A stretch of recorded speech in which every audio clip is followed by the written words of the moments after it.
FIFA world cup round of 16 predictions. First Canada versus Morocco. నేనైతే Morocco గెలుస్తుంది అనుకుంటున్నాను. అది స్ట్రాంగ్ టీమ్ అండ్ టాప్ 10లో ఉంది.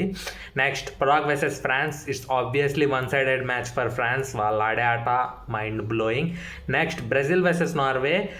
హాలాండ్ ఉన్నాడు నార్వేలో, but I don't think they are more competitive than Brazil will easily go through. Next Mexico versus England. ఇది చాలా ఇంట్రెస్టింగ్ మ్యాచ్, ఎందుకంటే మెక్సికోలో జరుగుతుంది. ఇది క్రౌడ్ అంతా మెక్సికో వైపు ఉంటారు. సో ఆబ్వియస్లీ ఇంగ్లాండ్కి అంత ఈజీ కాదు, but I will choose England to win this match. I guess England are better players than Mexico.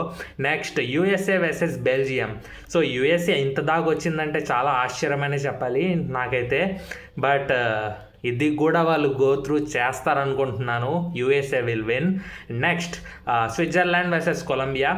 Switzerland is a better team, but Colombia is far best team స్విట్జర్లాండ్తో compare చేస్తే. So obviously Colombia will win this match. Next Argentina versus Egypt. Round of 16లో one of the easiest match ఇది. Obviously Argentina గెలుస్తుంది. And finally Portugal versus Spain. రెండు కూడా చాలా స్ట్రాంగ్గా ఉన్నాయి, బట్ పోర్చుగల్ వాళ్ళ స్థాయికి తగ్గట్టు ఇప్పటిదాకా ఆడలేదు. నేనెందుకో వాళ్ళ బెస్ట్ గేమ్ స్పెయిన్తో వస్తుందని నేను అనుకుంటున్నాను. I am telling Portugal to win this match. చూద్దాం ఎన్ని కరెక్ట్ అవుద్దో. Follow for more football updates. Thank you.